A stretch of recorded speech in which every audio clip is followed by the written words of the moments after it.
Live TV, सच सबसे आगे। दोस्तों, मैं बात हफीज हूं। भारतीय जनता पार्टी की जो सरकार है उत्तर प्रदेश में, अब वो कटघरे में खड़ी हुई है और सवालों पे सवाल जो है वो उससे पूछे जा रहे हैं। विषय है ओबीसी आरक्षण। ओबीसी आरक्षण चुनाव के अंदर अलग अलग सीटों पर दिया जा रहा था, उसको रद्द कर दिया है हाईकोर्ट ने। और हाईकोर्ट ने साफ तौर के ऊपर एक तरह से यूपी के सरकार को तत्काल चुनाव कराने का आदेश दिया है। यूपी के प्रशासन को चुनाव कराने का तत्काल आदेश दिया है। ये रणविजय सिंह ने लिखा है, हाईकोर्ट ने यूपी में तत्काल निकाय चुनाव कराने का आदेश दिया है। ओबीसी आरक्षण भी रद्द कर दिया गया। ओबीसी के लिए आरक्षित सभी सीटें जनरल मानी जाएंगी, जिसके बाद से यूपी की राजनीति में भूचाल सा आया हुआ है, हंगामा खड़ा हुआ है। पूरी तरह से जितने विपक्षी दल हैं वो भारतीय जनता पार्टी की सरकार से सवाल कर रहे हैं कि आखिर किस तरह का पक्ष रखा था भाजपा ने, कि वो क्या जानबूझ के ऐसा पक्ष रखा गया था जिससे कि आरक्षण टिके नहीं और ओबीसी हितैषी बनने वाली भारतीय जनता पार्टी का असली चेहरा सामने आ गया है। यह कहना है तमाम विपक्ष के नेताओं का।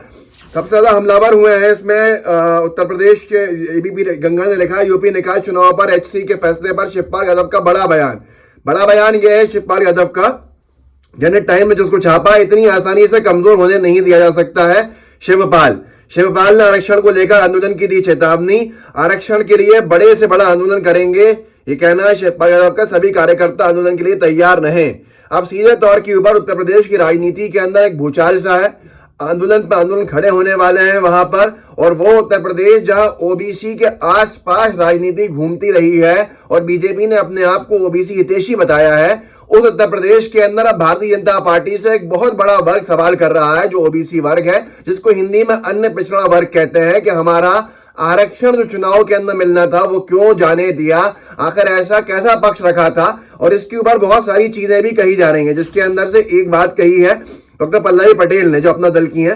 मैं पहले भी कहती आई हूं कि यह संविधान विरोधी सरकार है। आज कोर्ट का फैसला मेरी इस बात पर मोहर लगा देता है, वरना 18 घंटे काम करने का वायदा करने वाली सरकार 6 महीने पहले आयोग बनाकर ओबीसी आरक्षण को सुनिश्चित नहीं कर सकती थी क्या?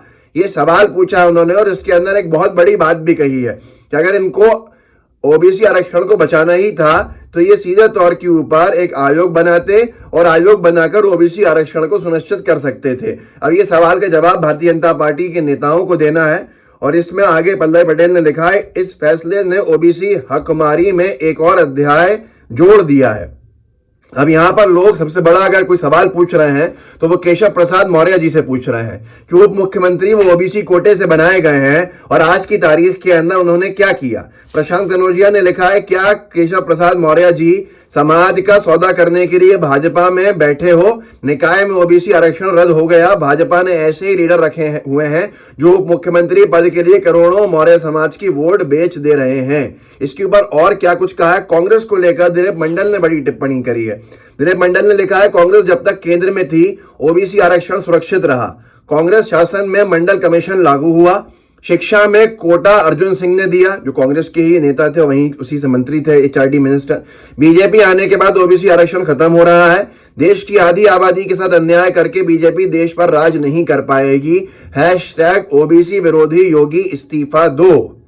संजय सिंह आम आदमी पार्टी के हैं, उन्होंने लिखा है, मोदी जी, योगी जी, केशव मौर्य जी कहां छिपे हो, सामने आओ। पिछड़ों का हक क्यों मारा, ये साफ बताओ। नौकरी में आरक्षण छीना, चुनाव में आरक्षण छीना, बस चले तो पिछड़ों के जीने का हक भी छीन लेगी भारतीय जनता पार्टी। अब इस सब के ऊपर भारतीय जनता पार्टी का अभी तक कुछ ऐसा स्टेटमेंट नहीं देखने को मिला है या सुनने को मिला है जिसको लेकर वो पूरे वर्ग को एड्रेस कर सकें। लेकिन अपने आप में ये नाकामी भाजपा की क्यों बताई जा रही है? असल में भारतीय जनता पार्टी सरकार में है और सरकार को अदालत के अंदर पक्ष रखना होता है। इस तरह के सारे जो केसेस होते हैं, तो हाईकोर्ट में क्या पैरवी करी सरकारी वकीलों ने, ये हर व्यक्ति पूछ रहा है योगी सरकार से।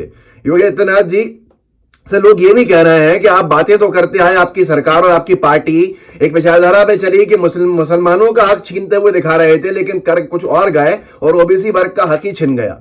और इसी बात पे बहुत से लोगों को वो शेर भी याद आता है राहत इंदौरी साहब का, जो बड़ा वाजिब कह गए वो कई सालों पहले। आज के दौर के अंदर जो भाजपा की सियासत से नुकसान बहुसंख्यक वर्ग को ही पहुंच रहा है, उसी पर राहत इंदौरी साहब ने कहा था कि लगेगी आग तो आएंगे कई घर जद में, यहां सिर्फ हमारा मकान थोड़ी है।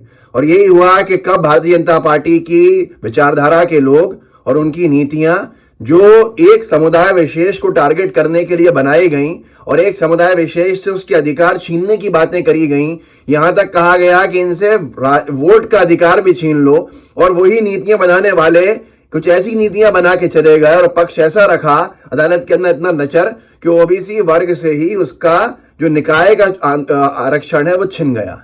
और आज की तारीख में एक बारूद के ढेर पर राजनीति खड़ी हो गई, और जिसकी जिम्मेदार सिर्फ और सिर्फ लोग कह रहे हैं कि भारतीय जनता पार्टी है, क्योंकि वो सरकार में रहते हुए उन्होंने अधिकार देने के लिए या सही पक्ष रखने का काम ही नहीं किया। और लोग पुरानी बातें भी याद कर रहे हैं और लोग कह रहे हैं कि बीजेपी तो आरक्षण विरोधी ही रही है क्योंकि आरएसएस की विचारधारा आरक्षण विरोधी है। तो क्या इसी विचारधारा पर चलते हुए भारतीय जनता पार्टी की सरकारों ने इस तरह का काम किया? ऐसे कुछ आरोप मध्य प्रदेश में भी कुछ महीने पहले शिवराज सिंह चौहान जी की सरकार पे लगे, जो बीजेपी की सरकार है, कि ओबीसी वर्ग का जो आरक्षण है उसको न दिला पाने वाले मुख्यमंत्री मध्य प्रदेश की बीजेपी सरकार के बन रहे हैं। पता नहीं था कि उत्तर प्रदेश में भी ऐसा ही कुछ हो जाएगा। तो आज की तारीख के अंदर इसी बात को लेकर हंगामा है कि उत्तर प्रदेश के अंदर हाईकोर्ट के आदेश से ओबीसी आरक्षण निकायों में जो है वो रद्द कर दिया गया है, और उसके बावजूद भी बीजेपी के जो समर्थक हैं वो खामोश बैठे हुए हैं, चुप्पी साधे हुए हैं। अब हाईकोर्ट के फैसले को क्या बीजेपी की सरकार चुनौती देगी? क्या हाईकोर्ट के फैसले के ऊपर सुप्रीम कोर्ट में चुनौती देके सही तरह से पक्ष रखेगी? ये आने वाले समय में इनके स्टेटमेंट बताएंगे, लेकिन प्रेशर अब भारतीय जनता पार्टी पर बहुत बड़ा है। बहुत बड़ा इसलिए है क्योंकि ओबीसी वर्ग का सबसे ज्यादा वोट अगर मिलता है तो भारतीय जनता पार्टी को मिलता है, और खास तौर पर हिंदी पट्टी से मिलता है। अब हिंदी पट्टी के सबसे बड़े राज्य उत्तर प्रदेश के अंदर इस तरह से भूचाल आना और ओबीसी आरक्षण का रद्द हो जाना, सरकार ने बीजेपी के रहते हुए लोग यही सवाल पूछेंगे और पूछ भी रहे हैं कि आपने क्या पक्ष रखा था अदालत के अंदर, हाईकोर्ट में क्या पक्ष रखा था, जिस पक्ष को सुनकर ही हाईकोर्ट ने ओबीसी आरक्षण रद्द कर दिया और तत्काल चुनाव कराने के आदेश दे दिए। अगर समय रहते हुए यूपी की सरकार या जो भी पक्ष इसमें है वो सुप्रीम कोर्ट के अंदर स्टे लेकर नहीं आए तो चुनाव घोषित करना पड़ेगा, और चुनाव की घोषणा के साथ ही बहुत सारे ऐसे लीडर्स हैं, बहुत सारे ऐसे वर्ग हैं जिनका लीडरशिप का ख्वाब चकनाचूर हो जाएगा चुनाव के मैदान के अंदर। तो ऐसे भी इस वीडियो को आगे बढ़ाइएगा, और गोदी मीडिया से भी निवेदन है कि इस विषय को जरा मजबूती के साथ उठाएं। हो सकता है कि आप मजबूर हो नहीं उठाने के लिए, लेकिन आपकी जिम्मेदारी बनती है इस विषय पर चर्चा करना, और जो सही में दोषी हैं आरक्षण छिनवाने के उनके ऊपर सवाल जवाब तय करना। तो इस वीडियो को आगे बढ़ाइएगा, लोगों को जागरूक कीजिएगा, व्हाट्सएप ग्रुप्स होंगे उनमें शेयर कीजिएगा, साथ में लाइव टीवी को सब्सक्राइब कीजिए और बेल आइकन दबाइए। जय हिंद, जय भारत। द लाइव टीवी, सच सबसे आगे। द लाइव टीवी, सच सबसे आगे।